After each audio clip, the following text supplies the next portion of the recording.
السلام علیکم. Views of Faisal محمد کے نئے ایپیسوڈ کے ساتھ حاضر ہوں اور امید کرتا ہوں کہ آپ سب خیریت سے ہوں گے.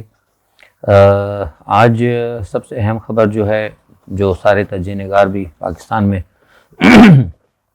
ڈسکس کر رہے ہیں اور پلس مائنس کہیں غیر ملکی میڈیا میں بھی اس کو ڈسکس کیا گیا ہے، وہ ہے کہ پاکستان کی سینٹ میں اپوزیشن نے ایک بل جو ہے پاس کیا ہے. اچھا، میری سمجھ سے یہ چیز باہر ہے کہ بہت سارے تجزیہ نگار اور بڑے ایکسپرٹس پاکستان کے بڑے خوش ہو رہے ہیں کہ پاکستان کی حکومت نے جو ہے اپوزیشن کو اکثریت کے باوجود شکست دے دی. تو یہ تو کوئی کمال بات نہیں ہے، یہ تو افسوس کا مقام ہے. یاد ہوگا آپ کو کہ ہم نے بہت پہلے کہا تھا کہ پاکستان کے خلاف سازش ہو رہی ہے، اسٹیٹ بینک کو IMF کے قبضے میں دیے جانے کی بات چیت چل رہی ہے. تو آج جو کچھ ہوا تو یہی ہوا کہ پاکستان کی جو اسٹیٹ بینک کی جو ساورنٹی تھی وہ ختم ہو چکی ہے. اور لوگ اس بات کو کہہ رہے ہیں کہ جناب اس میں اپوزیشن کی شکست ہوئی. اپوزیشن کی شکست نہیں ہوئی، یہ بنیادی طور پر شکست ہوئی ہے پاکستان کی عوام کے ساتھ. اپوزیشن نے کیا کام کیا ہے؟ اپوزیشن اپنے طریق کامیاب ہوئی ہے. اپوزیشن نے عوام کو دکھانے کے لیے مظاہرہ کیا، شور مچایا، اور دوسری جانب چونکہ مغرب سے جو ان کے آقا ہیں جو IMF کو مانیٹر کرتے ہیں، جن کے یوں کہنا چاہیے دوسرے الفاظ میں کہ جن کے قبضے میں IMF ہے، ان کی انسٹرکشن کو انہوں نے فالو کیا. اور فالو کرنے کا طریقہ کا یہ رکھا کہ انہوں نے سامنے تو میڈیا پہ آ کے شور کیا، اسمبلی میں بھی شور کیا، لیکن اس کی مخالفت میں نہ جائیں اپنے کچھ لوگ غائب کرا دیے گئے. ٹھیک ہے جی. یوسف اللہ گیلانی صاحب اگر آ سکتے تھے، نہیں آئے. اس طرح ایک دو اور سینیٹر تھے مسلم لیگ نواز کے، وہ غائب ہوئے. ظاہر سی بات ہے اگر وہ سینیٹر آ جاتے تو یہ بل کبھی بھی منظور نہیں ہوتا. تو بنیادی طور پر انہوں نے سینٹ سے اپنے ارکان کو اپوزیشن نے غائب کیا، مغرب کو بتانے کی خاطر. یہ ایک ٹیکنیک تھی، ایک سازش تھی، اور عوام کو جو ہے بتایا کیونکہ گنتی پوری ہو چکی تھی. گنتی جو تھی پوری ہو چکی تھی، اور آپ کو پتہ ہے کہ پہلی جو گنتی ہوئی تھی وقفے سے پہلے تھے، اس کے اندر یہ اپوزیشن کا پلہ بھاری تھا. اس کے بعد جو ایڈجنٹ ہوا اور اس کے بعد پھر دوبارہ بلایا گیا اور سارے ایک پری پلان کے تحت یہ کام ہو گیا. تو اب جو لوگ کہہ رہے ہیں نا کہ یہ فتح ہے، یہ فتح نہیں ہے. میری سمجھ میں نہیں آتا کہ جو پاکستان میں بڑے بڑے تجزیہ نگار بیٹھے، میں کسی کو مطلب انڈر ایسٹیمیٹ نہیں کر رہا، لیکن میں یہ ضرور کہوں گا کہ کیا کبھی ان کی IMF کے ماہرین سے کبھی ان کا ٹاکرا ہوا ہے؟ یا جو مطلب پاکستان میں اگر IMF کے ماہرین آ جاتے ہیں، یا اگر شوکت ترین سے اگر آپ مل لیتے ہیں اسلام آباد کے اندر بیٹھ کے، تو یہ ایک علیحدہ چیز ہے. لیکن جو پالیسی ساز ہیں جو مغرب کے اندر بیٹھے ہوئے پاکستان کے حوالے سے جو پالیسیز دے رہے ہیں اس وقت، کیا کبھی ان کی پالیسیز کو یا پالیسیز بنانے والے تھنک ٹینکس کے ساتھ یا ان کنٹریز کے ساتھ کبھی کسی کا کوئی اگر ٹاکرا ہوا ہے، کوئی میڈیشن ہوئی ہے، کہیں کوئی بات چیت ہوئی ہے، تو پھر ہمیں بتائیں. ورنہ میں بس اتنا اشارہ دے رہا ہوں کہ یہ پاکستان کے حق میں بہتر نہیں ہوا، یہ بہت برا ہوا ہے. اور میں نے یہ بات پہلے بھی کہی تھی، جو میرا ویلاگ اس میں خاص طور پہ کیا تھا کہ یہ جو ہے بہت بڑی سازش ہے. اب لوگ یہ کیا کہتے ہیں کہ اس سے نقصان کیا ہوگا؟ دیکھیے، اس سے پہلا تو نقصان یہ ہے کہ آپ کا اسٹیٹ بینک جو ہے نا وہ ٹوٹل IMF کے انڈر کنٹرول چلا گیا ہے. آپ کو پتہ ہے کہ کل اسٹیٹ بینک نے 600 ارب روپے دیا ہے تقریباً پاکستانی بینکوں کو اپنے معاملات کو درست کرنے کے لیے. اب جب یہ ان کے پاس چلا جائے گا تو اب اسٹیٹ بینک پاکستانی بینکوں کو اس وقت تک مدد نہیں کرے گا جب تک کہ IMF نہیں کہے گی. پاکستان میں خدا نہ خواستہ اگر حالات خراب ہو جاتے ہیں، کوئی ہنگامی بنیادوں پہ اگر کوئی چیز ہوتی ہے یا حکومت کو ضرورت پڑتی ہے، کوئی زلزلہ آتا ہے، کوئی ڈیزاسٹر ہوتا ہے، تو اسٹیٹ بینک سے آپ پیسے نہیں لے سکتے. یہ میں آپ کو بتا رہا ہوں. اور سب سے بھی خطرناک بات ہے کہ اللہ نہ کرے اگر پاکستان پر جنگ مسلط ہو جاتی ہے یا آپ کو تیل کے یا کسی چیز کی اگر ضرورت پڑتی ہے، تو نہ اسٹیٹ بینک سے آپ پیسے لے سکتے ہیں اور نہ اسٹیٹ بینک کی کوئی گارنٹی اس وقت تک ایکسیپٹ ہوگی جب تک کہ IMF آپ کو اجازت نہیں دے. تو آپ مجھے بتائیے کہ اس میں پاکستان کا فائدہ کیا ہوا؟ یہ تو پاکستان کا سراسر نقصان ہوا، اور یہ بات میں اس پہ پہلے 2 ویلاگس کر چکا ہوں. خیر، بہرحال اب دوسرا سوال لوگوں نے مجھ سے، بہت سارے لوگوں سے، اب آج کئی لوگوں نے مجھے ذاتی طور پہ مطلب اس کے اوپر ٹویٹر پہ کافی مجھے میسج کیے ہیں، لیکن آج میں مصروف بھی تھا، کچھ طبیعت میں ایسی تھی، کچھ کو میں نے جواب دیا، لیکن میں نے کہا تھا کہ میں ویلاگ میں بتا دوں گا. دیکھیے، مسئلہ یہ ہے کہ اب آپ کے ذہن میں فوری طور پہ یہ بات آئے گی بھائی عمران خان کیا کر رہا ہے. دیکھیے، عمران خان کے حوالے سے میں نے پہلے کہا آپ کو کہ عمران خان کی نیت پہ ہم شک نہیں کرتے، لیکن عمران خان کو ناکام کنہوں نے کیا؟ عمران خان کو ناکام کرنے والے وہی لوگ ہیں جن کے بارے میں 2 سال سے کہہ رہا ہوں کہ ان کے گرد جو پیراشوٹرز لا کے بٹھائے گئے ہیں، جو الیکٹیبلز لا کر بٹھائے گئے ہیں، وہ بٹھانے والے کون ہیں؟ وہ یہ جہانگیر ترین صاحب، وہی پیپلز پارٹی کے زرداری صاحب، وہی نواز شریف صاحب، یہ سارے وہی لوگ ہیں۔ جتنی پاکستان کے اندر برائیاں ہو رہی ہیں، جو کچھ بھی معاملات ہو رہے ہیں، اس کے گرد اگر صحیح معنوں میں اگر آپ گرد کو صاف کر کے دیکھیں گے تو آپ کی پاکستان کے پولیٹیشین ہی نظر آئیں گے۔ دہشت گردی کے اندر بھی سارے کے سارے اگر آپ دیکھیں تو ان کے جو ماسٹر مائنڈ جو ہے نا، جو ان کے فیسیلیٹیٹر ہیں، وہ بھی یہی ہیں سارے۔ اور میں ایسے نہیں کوئی ہوا میں تیر مار رہا، میں آپ کو بڑے باوثوق ذریعے سے بتا رہا ہوں۔ میں اس لیے آپ سے کہہ رہا ہوں کہ اب عمران خان کو لوگ فوراً کہیں گے بھائی عمران خان کے گرد جو پیراشوٹر ہیں، ان کو کتنی دفعہ کب سے ہم کہہ رہے ہیں، آپ لوگ خود گواہیں سنتے ہیں میرے پروگرام میں، کب سے کہتا رہا ہوں ان کو ہٹائیں۔ ابھی آپ نے ایک ہٹایا نا ان کو، اس کو جو آپ کا ابھی حالیہ ہٹایا آپ نے ایک اپنا پیراشوٹر احتساب کے حوالے سے، تو کیا وہ کر گئے؟ اب پتہ لگا نا آپ کو۔ اسی طرح اور بہت سارے پیراشوٹرز ہیں، بخاری صاحب ہیں، نام اب پورا نہیں رہا میں، اور بہت سارے لوگ ہیں۔ تو یہ کیا کرتے رہے؟ یہ سب کے سب ڈیول نیشنل ہیں، ان کو باہر سے بھیجا گیا تھا، میں ان کے بارے میں سب بتاتا رہا ہوں۔ اب مسئلہ یہ ہے کہ ہوتا کیا تھا کہ یہ آ کے عمران خان صاحب کو کہتے کہ جناب خان صاحب یہ کام نہیں ہو رہا، براہ کرم ایسا کریں، فلاں ادارے کے سربراہ کو آپ بلائیں۔ اب وہ خان صاحب سے بلوا لیتے تھے مشورے دے کے۔ خان صاحب مشورہ کس سے کرتے ہیں ان کے لینے کے بعد؟ اپنے پرنسپل سیکرٹری سے، جن کے بارے میں پہلے بتا چکا ہوں میں، نام ہی لے لیتا ہوں، بہت سارے لوگ کیونکہ بولیں گے پھر فیصل بھائی ہر ایک کا نام لیتے۔ پرنسپل سیکرٹری اعظم خان صاحب، مطلب جو پیراشوٹرز کے بارات کے جو دولہا ہیں، ان کے لیے پہلے بھی لفظ میں نے ایک جگہ اسٹیٹمنٹ میں استعمال کیا تھا کہ یہ جو پیراشوٹرز ہیں نا عمران کے گرد، ان کی جو بارات ہے نا اس کی یہ دولہا ہیں۔ باقی دوسرے جو ہے نا فواد چودھری والا یہ شہبالا ہیں، لیکن دولہا اصل میں وہی ہیں۔ تو دولہے صاحب کو جب طلب کیا جاتا ہے، دولہے صاحب آ کے فوراً ہر چیز کو کنفرم کرتے ہیں، ہاں جی ایسا کر لیں، ایسا کر لیں، ایسا کر لیں۔ عمران خان صاحب وہی کر لیتے ہیں۔ مسئلہ سارا یہ ہے کہ دنیا میں بات صرف عمران کے اوپر نہیں ہے، دنیا میں اگر کہیں بھی حکومتیں ناکام ہوئی ہیں، ایک آدمی کچھ نہیں ہوتا۔ اتنی بڑی سلطنت کو چلانے کے لیے ہمیشہ کہیں نہ کہیں مشیر رکھے جاتے ہیں، کہیں بھی آپ دیکھ لیں۔ لیکن سب سے بڑی بات ہوئی تھی کہ مشیر جو ہے نا، جو حاکم ہوتا ہے نا، حاکم سے زیادہ عقل مند اور حاکم سے زیادہ مخلص مشیروں کی ضرورت ہوتی ہے۔ جب مشیر ہی آپ کے اسپانسر ہوں فوراً، تو پھر آپ کے پاس کیا ہوگا وہ آپ نے دیکھ لیا۔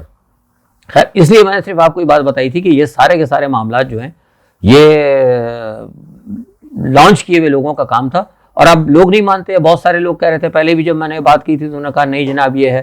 انہوں نے ہر وہ کام کرا ہے عمران خان سے کہ جو عمران خان نے جو کہا ہے کہ میں یہ کرنا چاہتا ہوں، اس کے برس انہوں نے اس کے الٹ کے اندر برس جو ہے نا، مطلب اس کے جو اگر کہا ہے عمران خان نے کہ میں یہ کرنا چاہتا ہوں، تو اس کے الٹ میں انہوں نے کوئی نہ کوئی کام کرایا اور پالیسیز ایسی دی، ایسی مشاورت کی، ایسا ایٹماسفیئر پیدا کیا، ایسا سینیریو ڈیولپ کیا کہ عمران خان کو پھر کہیں نہ کہیں اس کے خلاف وہ چیزیں جو انہوں نے کہا تھا اس کے خلاف لوگوں کو جاتی ہوئی نظر آئیں۔ مثال کا چھوٹی میں مثال دے دیتا ہوں آپ کو۔ عمران خان نے آپ کو بہت ساری چیزیں کہی تھی، مکانات کے بارے میں بھی کہا، وہ مکانات آپ کو بتایا کہ رابی کا پروجیکٹ اس میں بھی پھڈا پڑ گیا۔ اچھا، اس کے علاوہ ایک سب سے بڑی ایک اور چیز تھی، ایک عام چیز، شجر کاری۔ انہوں نے کہا تھا کہ ہم جنگلات بڑھائیں گے، شجر کاری کی گئی۔ انہوں نے کہا کہ بھائی عمران خان نے جنگلات بڑھائے جائیں گے، جنگلات کی باقاعدہ انڈسٹری ہوگی، فلانا فلانا فلانا۔ ٹھیک ہے، اچھی بات ہے، پاکستان میں انوائرمنٹ کا مسئلہ ہے۔ انہوں نے کہا باغ لگائیں۔ اچھا جی، باغوں کا کیا ہو رہا ہے؟ اب ایک طرف تو عمران خان صاحب مسلسل تقریر کر رہے ہیں، دنیا کو بتا رہے ہیں کہ گرینری ہو رہی، باغات لگیں گے، زیتون کیا انہوں نے باقاعدہ کاشت کرنے کے لیے کہا۔ لیکن دوسری طرف کیا ہو رہا ہے کہ دوسری طرف جو لینڈ مافیا ہے، بزدار صاحب تو بیٹھے ہیں نا، لوگ جب تک سورج چاند رہے گا بزدار تیرا نام رہے گا، بزدار صاحب کو نہیں پتا۔ میں یورپ کے اندر بیٹھ کے آپ کو بتا رہا ہوں کہ جتنی کی لینڈ مافیا ہے پنجاب کے اندر، انہوں نے سارے کے سارے باغات کو ختم کرنا شروع کر دیا۔ ملتان سے آپ کو پتا ہے پاکستان کا کتنا بہترین نام آتا تھا، یہاں یورپ میں آتا ہے، امریکہ میں جاتا ہے، ساری دنیا میں ایکسپورٹ ہوتا ہے۔ وہ سارے کے سارے باغات جو اب میرے جو لوگ سن رہے ہوں گے، میری ویڈیو بہت سارے پنجاب کے پاکستان میں سن رہے ہوں گے، آپ بتائیے کہ آم کے باغات کا کیا حالات ہے۔ اب اس وقت اب یہ معاملہ یہاں تک اتنا چلا ہے کہ وہ باغات کاٹتے کاٹتے وہ اب وہاں پہ جو کینو ہوتا ہے آپ کا پاکستان میں، ساری دنیا میں کینو ایکسپورٹ ہوتا ہے، بہترین کینو ہے پاکستان کا، سرگودا میں ہوتا ہے۔ جو اس وقت سرگودا کے لوگ میرے سن رہے ہوں گے وہ اس کی تردید کر سکتے ہوں، بتا دیں گے اگر میں غلط کہہ رہا ہوں۔ سرگودا میں کینو ہوتا ہے، وہ سارے کینو کے باغات اب انہوں نے وہاں سے کاٹنے شروع کر دیے، وہ زمینیں بیچنی شروع کر دی ہیں۔ تو یہ کیا ہو رہا ہے؟ سارے درخت وہاں پہ کٹ رہے ہیں، سارے باغات ختم ہو رہے ہیں۔ وہ ہوتا یہ ہے کہ وہاں پہ لینڈ مافیا والے پہنچتے ہیں، جو غریب لوگ ہوتے ہیں، کسان ہیں، انہوں نے سنترے وہ باغات اپنے ہوتے ہیں، کینو کے باغاں ہیں، آم کے باغ ہیں، ان کے انہوں نے جا کے انہوں نے جناب نوٹوں کی دتیاں لے آتے ہیں، ایک ایک 5-5 کلے کے 10-10 کلے، وہ کہتے ہیں اتنے لاکھ لے لو، اتنے لاکھ لے لو۔ تو وہ بیچارے پریشان ہوتے، وہ کہتے ہیں بھائی بڑا پیسہ مل رہا ہے، وہ بیچ دیتے۔ اب وہ بیچ کے نتیجہ کیا ہو رہا ہے کہ پاکستان ایک زرعی ملک ہے، جو عمران خان صاحب نے کیا کہا تھا کہ ہم کاشتکاری بڑھائیں گے، باغات بڑھائیں گے، زیتون کی کاشت ہوگی، پھلوں کی کاشت ہوگی، تو پنجاب میں کیا ہو رہا ہے؟ کیا ان کو نظر نہیں آ رہا بزدار صاحب کو؟ بزدار صاحب، میں آپ سے پہلے کہہ رہا ہوں کہ یاد ہوگا جو لوگ میری ویڈیو سنتے ہیں، میں ابھی کبھی کھل کے بھی بات کر جاتا ہوں کہ وہ میں نے پہلے بھی ایک دفعہ 2-3 ویڈیو میں کہا تھا کہ 3 عورتیں 3 کہانیاں کسی زمانے میں آیا کرتا تھا ایک ڈائجسٹ کے اندر یا پتہ نہیں اخبار جہاں میں. تو اس وقت بھی حکومت کے اندر میں نے اشارتاً کہتا ہوں کہ اس وقت بھی 3 عورتیں جو ہے نا بہت زبردست بالادست ہیں. اب جب یہ حالات خراب جب نکلیں گے نا، جب خان صاحب، تو خان صاحب ایماندار ہیں، خان صاحب کے اوپر میں نہیں کہہ رہا، خان صاحب بہت ایماندار ہیں. بدقسمتی یہ ہے کہ قوم نے خان صاحب کا اس طرح ساتھ نہیں دیا اور جس طریقے سے دینا چاہیے تھا. خان صاحب کو چاہیے تھا، خان صاحب فوری طور پہ توڑ دیتے اسمبلی اور کہتے کہ جناب اس طرح میں نہیں آ سکتا. ان الیکٹیبلس کو لے کر میں نے خان صاحب کو یہ مشورہ دیا تھا کہ ان الیکٹیبلس کو لینے سے بہتر ہے آپ چھوڑ دیں، توڑ دیں اسمبلی اور کہتے ہیں میں نہیں لیتا ایسی حکومت، میں دوبارہ قوم عوام کے پاس جاؤں گا اور فل مینڈیٹ لے کے آؤں گا. جب آپ نے کرپٹ لوگوں کا آپ نے سہارا لے لیا تو پھر کیا ہوگا؟ یہی ہوگا. اور اب آپ دیکھ لیجئے گا، یاد ہے آپ کو جب ہم نے یہ بات کہی تھی نواز شریف صاحب کہتے تو یاد ہے بہت سارے لوگوں نے مجھے بڑے خطابات سے نوازا جب میں نے کہا تھا کہ کہیں نہ کہیں آپ آرمی کو دوش نہ دیں.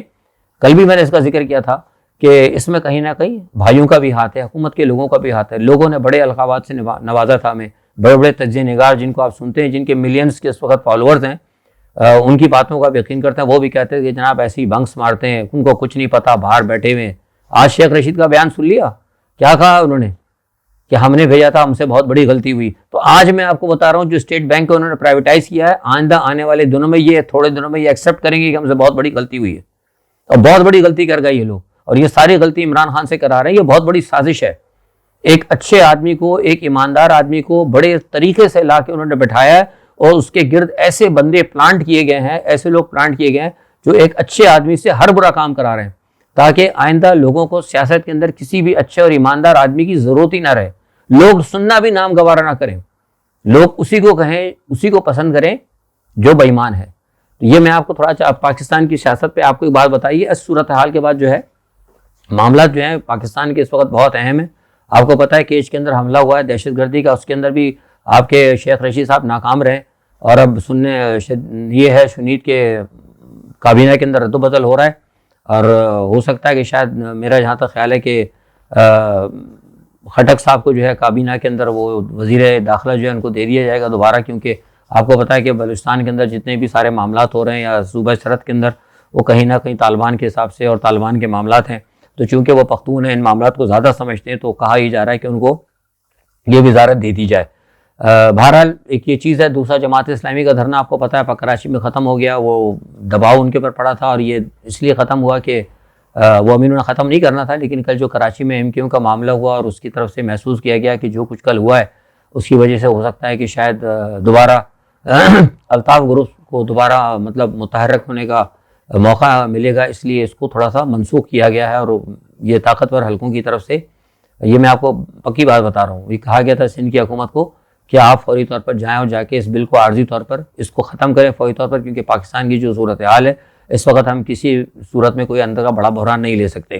بہرحال یہ ایک چیز تھی. دوسرا آج پاکستان میں نے زیادہ بات کی، ایک چیز تھوڑی سی بتا دوں یوکرائن کے حوالے سے. آپ کو کہا تھا یوکرائن کا معاملہ جو ہے ابھی بھی اسٹل بڑھ رہا ہے، اس میں کمی نہیں آئی ہے.